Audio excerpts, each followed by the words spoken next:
सभी विद्यार्थियों का स्वागत है।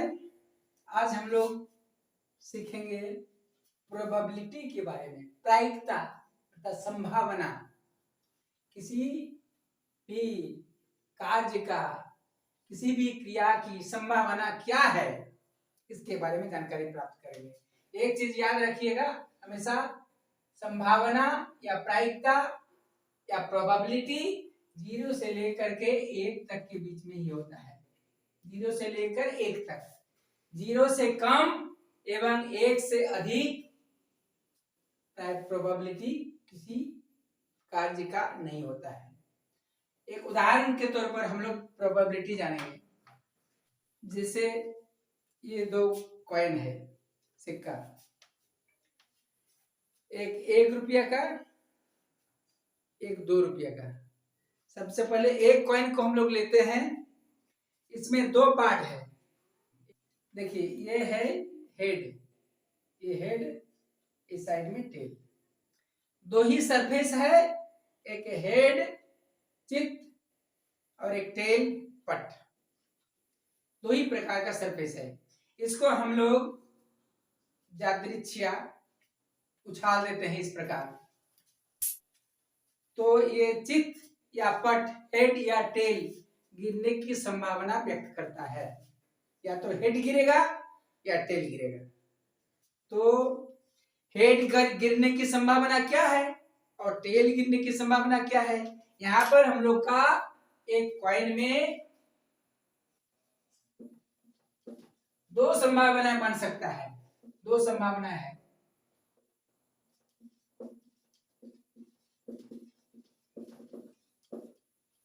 हो सकता है। एक है हेड, ऐसे दोबारा सूचित करेंगे, और दूसरा है टेल, ये टी द्वारा हम लोग सूचित करेंगे इसे। एक सरफेस है हेड, दूसरा सरफेस है टेल। ये दोनों सरफेस में से हम इस सिक्का को कितनों भी बार उछाले ऊपर की ओर, तो इसके गिरने की संभावना या तो चित्त होगी या पट, या तो हेड होगी या टेल। तो हेड, चूंकि 2 कुल संभावनाएं हैं यहाँ 2, एक हेड एक टेल, और हेड की संभावना कितना है? 1। उसी प्रकार टेल की संभावना कितना है? 1। तो PH इक्वल टू क्या हो जाएगा? PH अर्थात हेड आने की संभावना, हेड आने की प्रायिकता, प्रोबेबिलिटी H अर्थात हेड। क्या हो सकता है? हेड आने की संभावना, इस कॉइन में 2 सरफेस है, हेड और टेल। हेड एक ही है, इसलिए हेड आने की संभावना 1 यहां लिख सकते हैं हम लोग। हेड आने की संभावना, हेड के परिणामों की संख्या बटे कुल परिणामों की संख्या।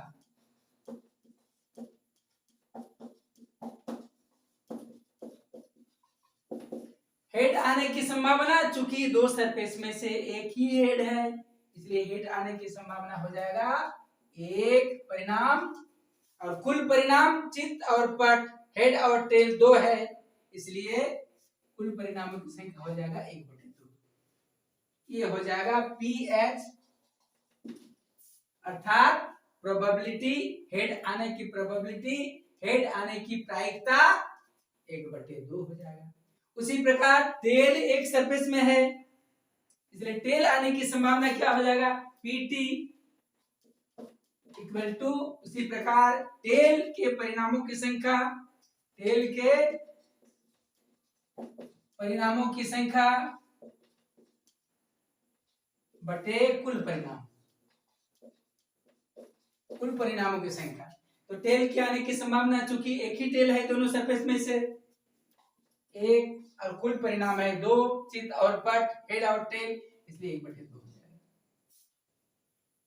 देखिए किसी भी कॉइन को अगर कोई गुथा हुआ आटा, बालू या चिपकने वाला कोई पदार्थ या कोई गोंद नहीं रहे तो कितनों भी बार उछालेंगे इस सिक्का को, या तो हेड गिरेगा या टेल गिरेगा। इस प्रकार सीधा इस प्रकार नहीं रह सकता है।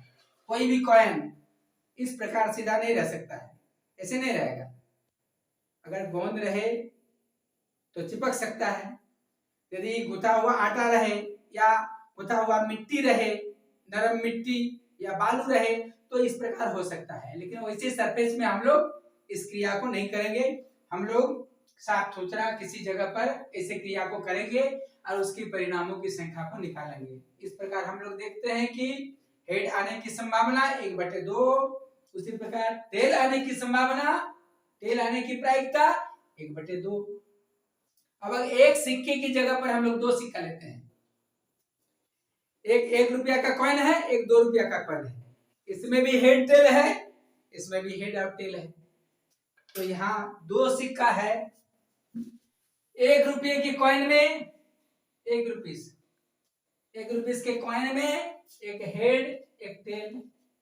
2 रुपये के कॉइन में इसमें भी एक हेड एक टेल है। इसमें अगर हम दोनों कॉइन को इस प्रकार उछालते हैं, इस प्रकार देखते हैं इसमें संभावना क्या बनता है, संभावना क्या है। तो यहाँ हम लोग देखते हैं कि यहाँ इसमें भी हेड टेल है, इसमें भी हेड टेल है, अर्थात संभावना किस प्रकार बन सकता है। संभावना बन सकता है दोनों कॉइन में हेड, दोनों कॉइन हेड आ सकता है, ये एक संभावना बन सकता है। या इस कॉइन का हेड, इस कॉइन का टेल, हेड और इस कॉइन का टेल, ये संभावना बन सकता है। या इस कॉइन का टेल, इस कॉइन का हेड, ये संभावना बन सकता है। या इस कॉइन का टेल और इस कॉइन का भी टेल, टी। इस प्रकार हम लोग देखते हैं HH, HT, TH और TT, tail tail, tail head, head tail और हेड हेड। हम लोग दोनों कॉइन को उछालेंगे, हो सकता है दोनों हेड गिरे, दोनों हेड आए, इस स्थिति में HH आएगा। एक हेड, 1 रुपया का कॉइन में हेड और 2 रुपये के कॉइन में टेल, तो HT हो गया। यदि 1 रुपये के कॉइन में टेल और 2 रुपये के कॉइन में हेड आए तो TH हो गया। और दोनों में अगर टेल आए पट तो TT आ गया। इस प्रकार हम लोग देखते हैं यहाँ संभावना हम लोग का 4 प्रकार का आता है। तो 2 सिक्के को एक बार उछालते हैं तो हम लोग लिखेंगे दोनों हेड आने की प्रोबेबिलिटी या प्रायिकता। प्रोबेबिलिटी क्या होगा? दोनों हेड आने की प्रोबेबिलिटी, दोनों के हेड आने की कुल परिणाम, दोनों सिक्कों में H आने का परिणाम बटे दोनों सिक्कों में कुल आने का परिणाम, दोनों सिक्कों में कुल परिणामों की संख्या।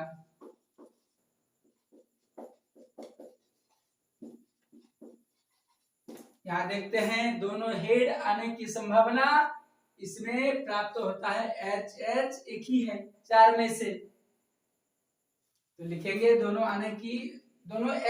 हेड आने की संभावना 1 और कुल सिक्कों में कुल परिणाम यहाँ देखते हैं हम लोग निकाल करके कि 4 प्रकार से आता है। एक हेड टेल, टेल हेड और टेल टेल, अर्थात कुल सिक्कों में कुल परिणामों की संख्या यहाँ हो जाएगा 4। तो दोनों हेड आने की प्रोबेबिलिटी या प्रायिकता कर सकते हैं या संभावना 1/4। इसी प्रकार दोनों टेल आने की संभावना, दोनों टेल आने की अर्थात इन चारों में से देखते हैं टी, दोनों टेल का अर्थ है टी, चारों में से एक ही जगह है, एक जगह आता है कि दोनों टी, तो दोनों टेल आने की संभावना भी हो जाएगा। यहाँ दोनों सिक्कों में टी आने की संभावना का परिणाम बटे दोनों सिक्कों में कुल परिणामों की संख्या, यहाँ परिणामों की संख्या, तो इसमें भी हो जाएगा एक, चूंकि एक ही बार डबल टी है, दोनों टेल आने की संभावना 1 और कुल परिणाम चूंकि यहाँ 4 है इसलिए इसका परिणामों की संख्या हो जाएगा 1/4। ये हो जाएगा आंसर। दोनों के टेल आने की प्रोबेबिलिटी या दोनों के टेल आने की प्रायिकता या संभावना 1/4। अब हम लोग एक हेड और एक टेल आने की संभावना, एक हेड तथा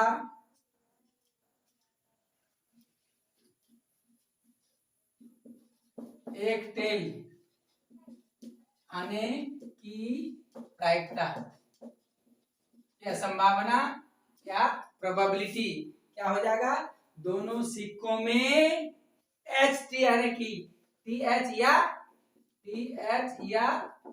टी आने की कुल परिणाम बटे दोनों सिक्कों के कुल परिणामों की संख्या, समूचा जितने भी परिणाम है आ सकता है सभी परिणाम की संख्या नीचे।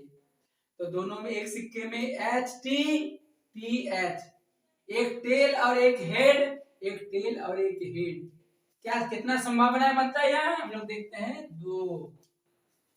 तो एक हेड और एक टेल आने की प्रायिकता यहाँ हो जाएगा 2/4, अर्थात इसको कटिंग करेंगे, काटेंगे, 2 कट गया बराबर हो जाएगा 1/2।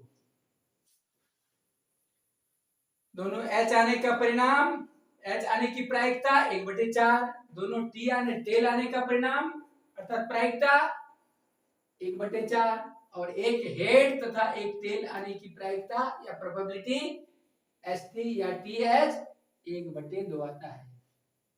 इसी प्रकार अगले एपिसोड में हम लोग ताश के पत्तों को लेकर के